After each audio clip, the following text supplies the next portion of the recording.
This is from Maine with Love, an Allagash Brewing podcast where we talk about beer, our community here in Maine, and things that generally make us happy. And we're here again.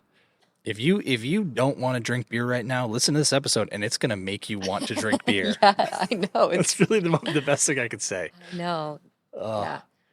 We chatted with Lindsay, our hospitality specialist. She is running the show over in our new tasting space tasting experience here at the brewery called the Cellars.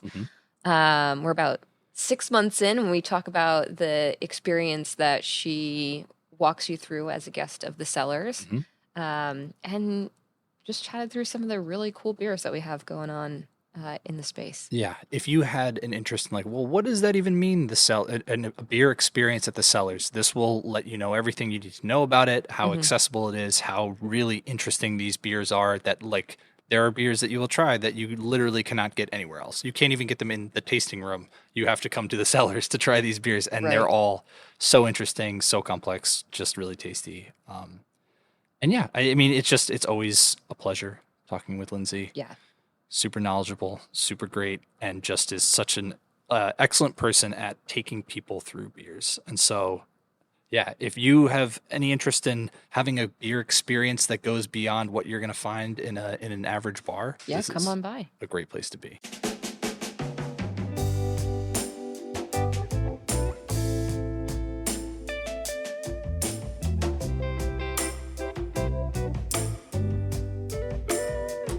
And we're here again, I'm very happy to say, with Lindsay Bohanske, our hospitality and education specialist. Hello, friends. Hello.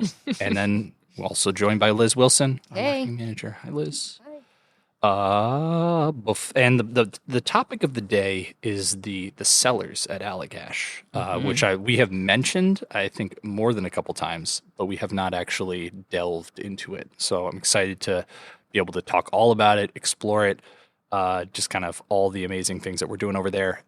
But before that, Lindsay, I need to know, what is your least favorite children's book? My least favorite children's book. I know you have a child, and I know there are some books you have to read a lot. Oh, boy. Recently my daughter has been really into The Cat in the Hat. Oh. And it's actually a joy to read. Yeah. But it's one of the longer of her books. And so she's gotten to the age where she knows, like, the longer the book is, the longer she can delay bedtime.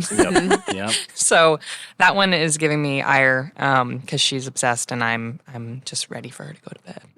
Yeah, that's good. That's a good one. She's old enough to know if you have skipped. Oh, yeah. Oh, yeah. Oh, yeah. Oh, yeah. You missed that word. Yeah. That single word. Yeah. I know, and the rhymes are all off if you skip things, you know? It's crazy. But then there's also this terrible book of, like, old nursery rhymes that makes no sense. Yeah, those old ones. And she loves it. Yeah. And I'm like, you don't even know half these words. Like mire and, you know what I mean? I'm like, you're 3. Like, you don't understand this. But she's, like, obsessed. I don't understand it. Maybe it's because it's weird sounding that she likes it. I don't know. Yeah. But I can't even remember the name of it, but there's this old book that we have that we got gifted, and I'm just going to throw it in the recycling bin. Things can disappear. It's a good fact of adulthood. I think any alphabet related book for me tends to become a little grating because I'm just like, I'm only at F. My God, we got so much to go. So many more. So many more of these things. So many more letters. All right, Liz, what's your favorite street to walk on in Portland? Brett, I never know. I'm not a street name person. I'm like the one where the tree and the house with the things. That's fine. I can figure this out. I live over in the west end of Portland, and I can most often be found on the Western Prom. Western Prom's beautiful. It's beautiful. So awesome and it is a very nice, it was like a 20-minute walk that I take the dog on pretty much every day. A habit that was real helpful in the pandemic to get out of the house and just wander around the neighborhood. Yeah. Western Prom is like the sleeper. Because Eastern Prom is so out there. It's so obviously like, it's right here. But like Western Prom, you're like, I'm in a neighborhood, and suddenly here's this gorgeous view that I'm looking at. And there's oftentimes I'll come home from work, depends on the time of year, and the sun is setting. Sunsets right over the Western Prom, and it is some really beautiful sunsets to be viewed there. And you can actually, on a nice day, see Mount Washington. Oh. And so if the lighting and the weather is right, it's just sometimes a magical moment to take in. So Even just some of the houses over there, oh I my just want to gosh. you could gawk forever. I know. Yeah. And I make up stories in my head. I'm like, oh, I wonder who lived there and the ghosts that are roaming around the 7 stories. Yeah. So, Brett, oh, right, I Brett. get a secret question. you get a question. We workshop this one. Wow. And I'm excited. Whew. What is your go-to move in a game of beer pong? And I ask you this because I have witnessed you win a tournament, That's true. a beer pong tournament. Yeah, I did. What's Secrets the are coming secret? out, people. You know what? I actually do have a quirk We knew that it. I employ that helps me throw the ball, and it's that I dip it in water before I throw. What? Because There's a little weight to it? there's something about the weight that a little extra water on the ball adds to it that in my mind gives me the confidence to throw the ball. So right. I always do that. I always It's your dip in little, water. it's like a little superstition in your little. I don't know if it's regulation. I don't know if it's even allowed. I just do it. I do it every time. Wow. Yeah. There you go. It's a good one. All right. years. I like that. That was a good question. And I that tournament, I was not like trying to win that tournament. I was actually I feel like I was trying to lose, and that's why I won, because I didn't care. I was like, I really don't want to win this next game. And then we kept winning, and I was like, all right. And then I got it. It's fun to win. So I thought about first, like, let's get into the details of it. But I think first, actually, before we get into the details, I would love to hear, what is the feeling that you and the team are trying to cultivate in the Cellars? Like, what do you hope people come away with? Yeah. I think primarily, first of all, we were so excited to finally welcome people back into an actual production space. Yeah. And I think that's kind of the beauty of the Cellars, is not only is it this visually beautiful tasting space, but it's in the heart of the actual cellars of our wild and sour kind of aging area.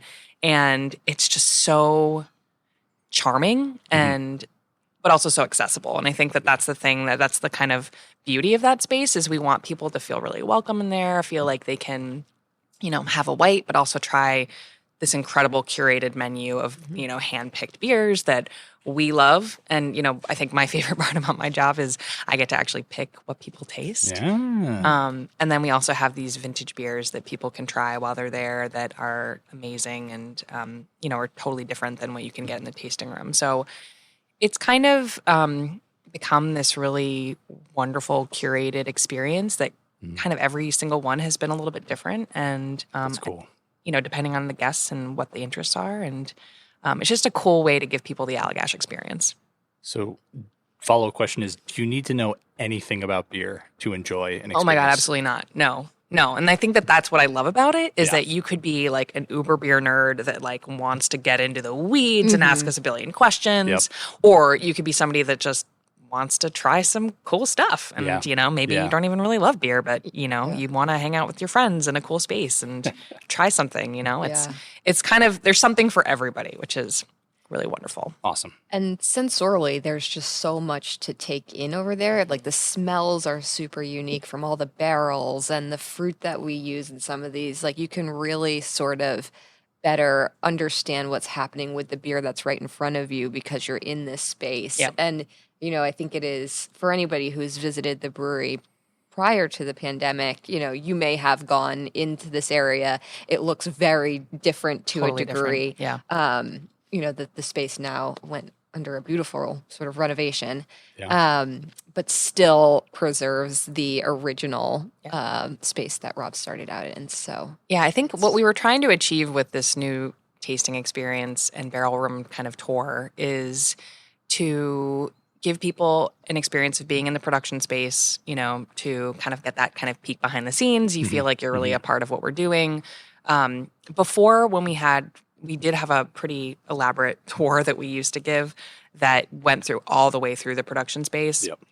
And so many changes. There's so many reasons why we decided after the pandemic not to bring that back. But it kind of is the best of that experience because the favorite part for everybody was at the very end of the experience. You go into the barrel room and you see the barrels and you're like, whoa, and you smell the smells. And it's like this very evocative, like, it's a vibe, right? It's totally a mood. Yeah, yeah. And that's where you got to taste the beers as part of the tour experience. Yes. And so it's basically like an elongated version of that where, we sort of tie in a lot of the experiences that people had on our old public tour, but then it's so much more. But it also allows people some time to just enjoy the beer, which, that's always the most fun part is like when we're in the break mode, we're not talking at you the whole time. It's not meant to be like a seminar about beer. Right. You're there to taste some things. We go over some highlights, but it's just a really wonderful curated experience. Yeah. Yeah. That it just as like another thought that I had coming from that is I feel like one of that when we're talking about people who are beginners coming into it, like beer is such a kind of impenetrable subject if you are a beginner. But I feel like the thing that we're able to achieve at the Cellars that's super like just makes me really happy is it's accessible, it is friendly, it is exactly like it'll meet you where you are, but also like if you are a super beer nerd, we can talk about fermentation profile, we can talk about like, all these sorts of different aspects, aging time, like pounds of fruit we're putting, like, you can go as high or as low as you want or high or as deep as you want. And it's just like, it just makes it really special. 100% agree. And I think too, speaking about people's interest in beer, because there's like these gaps of time where people can just, there's kind of free wandering around the space. You can check out the fooders. It just gives people what they want, as far as, we're not, I just love how flexible it's become. It's really kind of come into its own. And that, I should say, is the beer and barrels experience we do. Yeah. We have kind of been playing around with different types of experiences in the Cellars. Yeah. And so, what I'm referring to as far as experience goes is kind of become like our classic experience called beer and barrels. And we also have been playing around with an open tasting experience and some pairing experiences, which we hope to continue. But the classic one, the beer and barrels experience, is kind of what I'm talking about. It's only in its like I think we've just hit our 6-month mark. Yeah. We started right after Thanksgiving. The weekend after Thanksgiving. That's right. We were supposed to open in June during busy season, and then we decided no. Let's wait till the holidays. I don't think we decided anything. I think it was decided by I know larger forces. Believe me, I know. No, this has been in the planning phases for so long, and it's just such a joy to finally see it. Kind of coming to fruition the way I imagined. Totally. Yeah. And it feels like for anyone planning trips in the summer, like it's such a fun, like guided experience. Yeah. And it doesn't take up a whole afternoon. It's a great, 90 minutes. Is it around? Yeah. The time that is like content, I guess, is about an hour. Yeah. But then there's 30 minutes after the experience that people can, if they're like really vibing a beer, they can buy one of the beers we tried. Right. They can try something else that they can only get in the Cellars. They can just hang out and chat with us. And there's space for that, which is really lovely. So it's, like I said, it's become really flexible as far as like what groups are interested in. We've had a lot of, we've had bigger groups, we've had smaller groups, and kind of everywhere in between. But even if it's just a group of 2, honestly, like they're on Mondays and stuff when we're kind of quiet, it's become like kind of our industry day. We get people in from restaurants, and that's like the best time to come because it's nice and quiet. There's usually, just a handful of people on each experience, and it's been so fun. Yeah. So, I mean, take us through a beer and barrels experience, like kind of a higher level. You don't have to go through every single thing you go through, but like what are the details? Do you have of an what hour? You're getting? Yeah, exactly. Yeah. Surprise. So great question. So what happens is people who book the experience, they come in, we check them in, we give them right off the bat, we give them a sample of Allagash White just as a little welcome pour, nice. Something to wet their whistle while they're waiting for other guests to arrive. It's really special because White was actually born in that building, so it's just really important for us to always have White at the center of what we're doing, even if we're talking about these really cool limited edition specialty beers. Totally. So we give White its moment because it's so important to us as a brand. And then we, once everybody's arrived, folks sit down, we dive right into our first sample, which is usually a barrel-aged beer where the flavor of the barrel is really the showcase. So whether it's like a bourbon barrel-aged stout or right now we're showcasing Barrel and Bean, which is our Curio blended with cold brew coffee, which is so unique. So we kind of do tame, for lack of a better word, a tame barrel-aged beer where like the flavor of the barrel really comes through. After a short break, we come back and then we try another 2 beers back to back. Usually there's a beer that's sort of the flavor profile is coming from a strain of yeast called Brettanomyces. So it kind of showcases kind of like a little bit of funkiness, a little bit of fruitiness in a way that is just kind of fun to talk about. And then we always tie in that to our cool ship beers. So we almost always taste a cool ship beer. And then after another short break, we give guests the space to walk around if they want. If they want to go, get up and walk around the barrel space, then we try the last beer and we take that on a tour of the barrel room. And then almost always the way that this is kind of lined up is we do with the Cellars beer because we have this whole series of Cellars specific beers that you can only get in this space. So we always want to try at least one of those.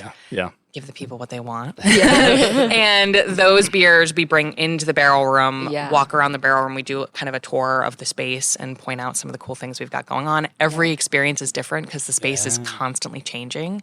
And every month we're doing a new menu. So it's like really fun. Awesome. And then the last thing we do is go over to the original floor plan where Rob started the business, talk a little bit about the history, and come back. And there's always a little surprise and delight. There's always a little something. Leave you guessing. I don't want to promise too much, but there's always a surprise and delight. That's what I'll say. That's good. Yeah. That's good. Yeah, that sounds amazing. I feel like there's, even if you've came to visit us around the holidays, the menu and the experience is probably pretty different. Absolutely. So worth checking out or bringing. And there's friends and four of us who are leading experiences over there, and everybody has their own take on it. It's not really scripted. I mean, there's sort of like a flow, but everybody has like their own special way of doing things. And so, like, even if you came on the same experience like a weekend later, you'd probably have a totally different experience. Right. That feels like a holdover of our original tour program as well. Very much so. We had things we would like to convey, but we also let people do it in totally their own ways, and that made the tours so much better. Oh my God, yeah. And I tell people when I'm training them, if you're not having fun, like people won't have fun. So like make it your own. Like have fun with it. Like it's and everybody has their own favorite beer, and so it's really fun to sort of get into what about that beer they enjoy or that style of beer in particular. Absolutely. So, And backing up a teensy bit, just because you threw out 2 terms, Brettanomyces and cool ship beers, we've mentioned those in previous episodes, but I think it's the sort of thing where it's like, if you're listening and you're like, what the heck does that mean? That's like more reason for you to come out, because these are flavors and like, they'll be fully explained, and also they provide a flavor where if you've never tried it, you're never going to have had this before. This is going to be something completely new and so like just interesting, complex, like fun to sip on and think about, and especially in that space with that ambiance, like I think it is the perfect place to try those sorts of beers. Absolutely. Yeah. And you hear those words, you're like, well, that's weird. I don't know what that is. Yeah. So I feel like without having that experience, it's intimidating to be like, I'm not sure if I want that. Yeah. But, I think it is a very cool thing to be able to like talk through. Definitely. What the heck it is. Definitely. And I will say too, I think my favorite experiences at the Cellars, having led a lot of them already, it have been the moments where people are like, I didn't even think I liked this type of beer. Right. Like, whoa, this is beer. Like I've had a lot of that. Like, I don't really like beer. And then, at the end, 3 out of the 4 beers they loved so much they bought to take home. You know what I mean? Awesome. Yeah. That has been, my favorite moments of that experience. Yeah. Yeah, you actually wrote a really great blog that we have on our site that's like red wine, you might like this. Like, I don't know. There were a couple different ones that were just really like, do you like sour thing? It was like for very specific types of drinks. Are you talking about the so you think you don't like beer one? Yeah, I think so. Yeah. That was fun to Look write. that up. Yeah. Yeah, I feel like that's just it is so true where beer has so many different flavors that it can achieve, totally. and it's very, very fun. And I will say, for those of you, if you are not drinking for whatever reason, we do offer a designated driver ticket. So, or if you have somebody that's in your party that isn't drinking, and Yeah. it's so anyway. Just to it's really meant to be a super welcoming space for people Right. who are really interested in the beer and tasting it, and just people who just want to see something cool. So Yeah, that's a good reminder. So thinking of like beyond beer, I know we did a beer and food pairing. We did a couple beer and food pairing ones. Like, I guess, what's a little like, what are we trying to accomplish there? What are we trying to showcase there? yeah. So we've done one cheese and chocolate pairing with beer. That we ran it in February and March and a little bit in April, and basically the point was, beer is a perfect. You can pair beer so well with food. And I think people sort of think, well, isn't wine, isn't that like the thing you should go to for pairing things? Yep. And there's so many reasons, and we kind of cover this in the experience, but there's so many reasons that beer is such a great thing to pair with food. Totally. And so we kind of go into a little bit about that, and then we get to actually demonstrate it by sharing 2 cheeses and 2 chocolates that we did that were from local vendors that we are in love with, Winter Hill Farm, and then Ragged Coast Chocolates. And so I know we'll probably do that experience again in the future. It was awesome. What was the crowd favorite? Did one of those pairings stand out? Yeah, there was 2, I think, that were pretty amazing. I mean, they were all so good. It's hard to say. Yeah. So triple is, one of our beers that just pairs well with cheese, like almost any cheese it pairs well with. So that was a no-brainer. Yep. But then the first release in the Cellars series, Cellars number 1, is this insane golden raspberry beer aged on a golden sour. So we take a beer that's aged in this big, beautiful oak foeder, which you can see when you're in the space. Big barrel. Yeah, huge barrel. Yeah. And it ages in the barrel for about a year, and then it gets blended on fresh golden raspberries from a local farm, from Gosberry Farms. Oh, nice. For a few months. And it pulls all this beautiful raspberry character out. It's insane. It's like drinking a golden raspberry. Yeah, I had that beer, and it kind of messes with you because you look at it and it's golden, and you're like, "This is golden," and you taste it, and you're like, "That's raspberry. What's happening? What's happening?" Yeah, it's not when red, so many it's of not- our fruited beers like that are super colorful. Yeah, Right. So it really is like a mind mess. Yeah. And so we paired that with the Frost Gully cheese from Winter Hill. Frost Gully is like their kind of camembert inspired cheese, kind of like a funky brie. Yeah. And that flavor profile of the funky and the super creamy against this tart raspberry, just man. it was, my mouth is watering. I know it's lunchtime. I'm like, I'm so sorry. boy. I'm so sorry for everybody listening. All right, so Sarah and Steve from Winter Hill came on one of the experiences, and Sarah in particular was just obsessed with the combination of taking a bite of the cheese and having it in your mouth while you took a sip of the beer, and the combination of those flavors together. Even she was like, "This is insane." That's awesome. That's really cool. And then the chocolate pairing, we did a chocolate pairing with Barrel and Bean, actually. Oh, yeah. That was the rye whiskey caramel made from Ragged Coast. And it sounds like an obvious pairing because Barrel and Bean has, a little bit of this bourbon character, a little bit of the whiskey character. Yep. But the beer made the chocolate taste better. The chocolate made the beer taste Well, better. Coffee and chocolate are that's the Ina Garten tip. You add Oh, coffee yeah, to your yeah. chocolate Oh, yeah. stuff Yes. to boost the chocolate flavors. So Yes. that does make more sense. Yeah. It was insane. It was additive. It was nuts. Yeah. People were like, "This is crazy." Yeah, Barrel and is. Bean is one of those really cool beers where I love triple because you get that sort of feeling of sweetness, even though it's a super dry beer. But Barrel and Bean for some reason accentuates that sweetness. The coffee, it tastes like it's sweet, but it's not. Obviously, it's not cloying. It's not sticking on your palate. It's just super dry. I don't know. That beer's awesome. Yeah. I don't drink that beer. Great with chocolate. Yeah. Yes, Yeah. good with chocolate.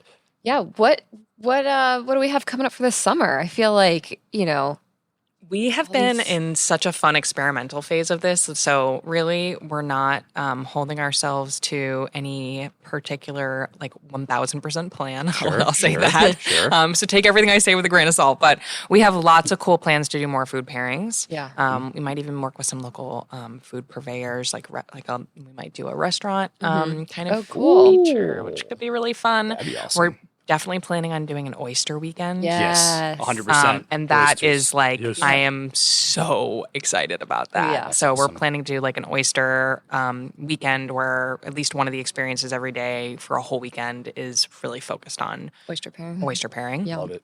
And then we also have plans to possibly do some ice cream pairing. Ice cream pairings. Yeah, that's So that's very summery. But there's so much more that we have in our brains. Yeah. So That's awesome. I was even imagining maybe we could do an oyster shucking kind of demo. Yeah, with as part of the experience. So Yeah. we'll see. It's very satisfying. See what we can do. Learn. Very much so. So I know we kind of talked about that. I want to talk about a couple more of the Cellars beers, just because these beers are so interesting. Yeah. And like, we don't have to go super deep on any of them, but I feel like it'll just give you a feeling for the variety that these Cellars beers are bringing, like both from a production standpoint, but also just from how different each one is from the next. Yeah, totally. So let's start. So number one, the Cellars Is the number golden, one, sour yeah. blonde ale, golden raspberries. Number two, Yeah, number 2 is a cuvee yes, of a whole litany of different beers. Our brewmaster Jason, one of his joys is to taste barrels in Yeah. the space, and he occasionally will come up with these incredible blends of different barrels that he thinks that are basically more than the sum of their parts. Yeah. And so with this blend, it was some cool ship beer aged on that was cooled on apples and then aged in some barrels. There's a portion of it that's some wild saison that from I think Mike Beyond's saison Oh, recipe. really? That's Yeah, awesome. and a So whole great. bunch of and a couple of other different barrels in there. So it's just like this incredible combination of flavors. It's almost inexplicable. Like it's hard Yeah. to even Yeah. explain. It's like, but it's Jason's good. art. Exactly. Yeah, it's like- Exactly, Yeah. but it's real good. Yeah. Yeah. And you get a little bit of that kind of fruitiness that comes through, a little bit of that barrel character, and it's tart but not bracingly sour at all. Yeah. It's just a really lovely blend of flavors. And we do these beers on such a small scale yeah. that they're here, they're gone. We might have them for a couple months at a time, and then Right, yeah. they disappear. So But we should define what a cuvee is. What is a cuvee? yeah, cuvee is just a big fancy old word for blend, Mix. mix, combination, a combination It's a of smash different up. things. It's French for smash up. Is it smash up or mash up? Smash up, but I just thought smash up sounded What funnier. is this? It's a smash burger mash Yeah, up. It's a that's what I smash said. pit. I thought smash burger. That was the first thing I thought. Yeah, we were thinking it's a burger. smash pit of beers. It doesn't taste like fried grease. Sorry. No, Yeah. no. But we've made a couple cuvées in the past. There was a cuvée. There was cuvée 2015, cuvée 2017, cuvée 2015 being one of my all-time favorite beers here at Allagash. As a snob, Shout out to Cuvée 2017. So one of the cool things about the Cellars is that we always bring in vintage beers that you Yeah. can also, in addition to the Cellars beers, that's right. we always bring in other beers too that you can only get in the Cellars that we just think are special things that we've had in our deep stash. Yeah. And Cellars Cuvée 2017 Yeah. is one beer that we have available right now, which is I feel like there's a tasting lot of real love for nice. that. Yeah. That beer is tasting real good. Okay.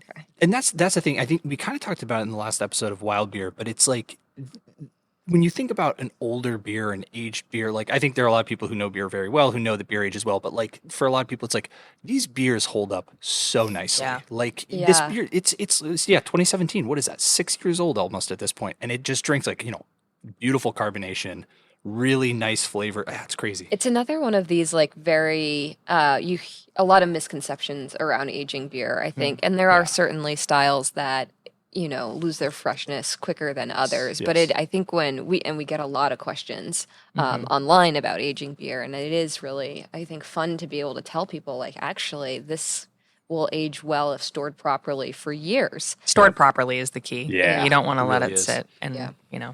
but Totally. yeah, I mean, it's incredible how these beers can age. And anytime you introduce these sort of natural wild yeast and bacteria, they sort of blanket the beer. They actually eat up oxygen molecules. So that's what protects it from going stale. Very So poetic. I know, isn't that so cool? And so we get into this a little bit in the Cellars experience because it is like you don't want to encourage. I don't want to encourage, but like, don't age white. White, you need to drink Right. fresh. Yeah. But there are these interesting styles, and it's a very small subset of beer overall. Yeah. But there are these really interesting subsets of styles with these wild yeast and bacteria that really help prevent it from tasting tasting stale. Yeah. And we're actually showcasing in the current Beer and Barrels experience right now, Interlude from 2014. Whoa. And it is 10. incredible. I believe What that. year is it? Almost 9 years old. Yeah. And it was brewed in 2013. So it was Right. brewed 10 years ago. Yeah. Wow. Oh my God. Nuts. Yeah. It's so good. We could do a whole episode on Interlude. I know. It's a very Can special we? beer. Yeah. Right? I mean, Can I Jason be would a like part to. of that? Yeah. Yeah. Can we try some too? I know. Yeah. Right? It's so good. It's insane. Yeah. I feel like it is the perfect outlet for a lot of our brewers, like the passion there, because I just feel like you hear about these things where it's like, well, we were doing this, but then we decided, let's just add this to this barrel and see what happens. And let's just throw some of these, like, oh, and the berry farmer happened to have some extra random berries. And so we put them on, like, there are so many of those little things. And now, like, we get to share those. Those are no longer just experiments for us internally to figure out what these things do. It's like, no, they taste really freaking good. Yeah. So give it a try. And the clay pot beers, the next, so my gosh. Cellars number 3. The longest beer name we've ever created. I saw this on the label and I was like, who approved this? I was like, I can't even pronounce like 50% of the words here. Yeah, exactly. I didn't even know what Viognier was. I don't know. I still don't. It's a type of wine. Yeah. I learned that. Good. And well, you got to read it out. Read it out. Oh, I'll read it out. Read it out. Read it out. You have the specific. I do. Cellars number 3, a spontaneously fermented ale with Viognier grape must aged in amphora wine vessels. Yes, sir. Everybody's like, what? Yes. So let me explain a little bit about the flavor. Okay. And that I think will help people understand about the beer a little bit better and have it not just be a big question mark. So it has these incredible wine characteristics. Viognier has this really interesting honeysuckle kind of flavor, and that really comes through in the beer. It's like this really interesting, like sweet perceiving aroma and flavor. Wow. Lane, who's the Trader Joe's wine buyer Okay. here in Portland, Sure. shout out to him because he is the one who explained Viognier to me. Oh, wow, nice. And he popped by one day and he was like blown away about how much the Viognier actually comes through. Oh, so if you're a cool. Viognier lover, like the wine character really is there, and it's wonderful in the aroma. It's just really interesting. It's kind of like a beer wine hybrid style. Yeah. And the clay pots really do impart like a little bit of a minerality, much like a white, a nice white wine might have some of that kind of minerality. Yeah. And it's really cool. Yeah. And it's a great food beer. It would be great with cheese too. Oh, I could see that. It's just really interesting. Kind of peachy, really nice. Yeah. One point I think to make here is because, Lindsay, there's so much different stuff going on and we have all these different plans, like come to our website to see what we're doing. That is the best way to look. If you come to our website, you go the visit page, you go to the Cellars page, we have a booking area and you can look pretty far out. Like how far out can people book? We're at this booking. point? So the way that people can book now is it's kind of every 30 days it's now rolling opening up. Gotcha. So it used to be I would manually open it up halfway through the month, the whole next month. Okay. Now it's 30 days out. You should be able to book at any of those experiences. Great. So I think through May 22nd we have availability, and then starting tomorrow.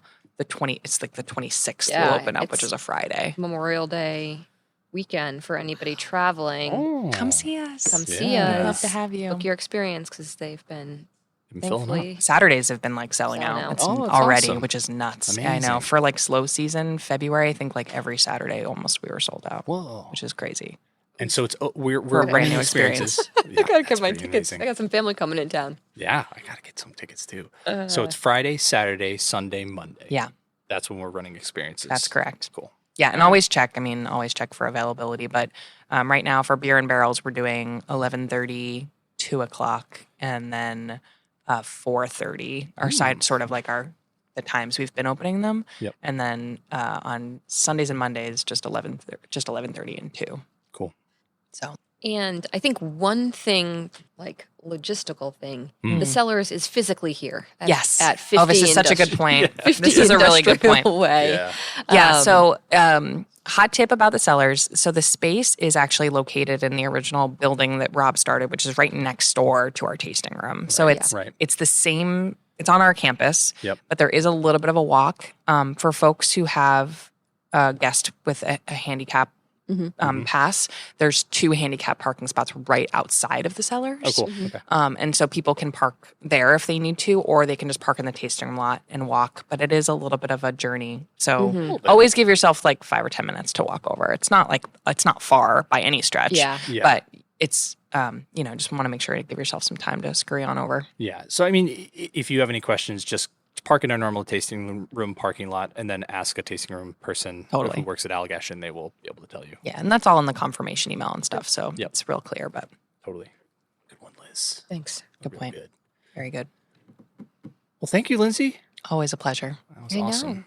Come visit me at the Cellars, you guys. Let's go get a beer. Let's go to the Cellars. Oh, and we should say, so the next open tasting experience, which I don't know, right, is this right, going to be right. posted before May 6th? Yeah. Okay. So the next open tasting experience, so basically we're planning on monthly having this open tasting experience on Fridays. So you don't have to buy a ticket. It's free. But it's nice to know if people are coming. So reserve a spot online. It's free. You just go in and go doot. And you can come between 4:30 and 6:30 to taste some cool beers with us. We kind of feature 6 beers. And then if you want to try something else while you're there, you can. Awesome. And you just pay for what you drink. And it's just a really cool way to see the space without doing the experience. So if you've actually already done the experience and you just want to try some cool beers, you can come back and see us. Or if you just want to see the space and see what you're getting yourself into. It's Right. Yeah. really great way to just try some cool things. Awesome. Well, thanks, Lindsay. Yeah, thanks appreciate for it. having me. Great chat. Great chat. Great chat. Great chat. What a chat. That was awesome. Thank you, Good. Lindsay. I'm glad. Thank you. Of course. Thanks for having me, you guys.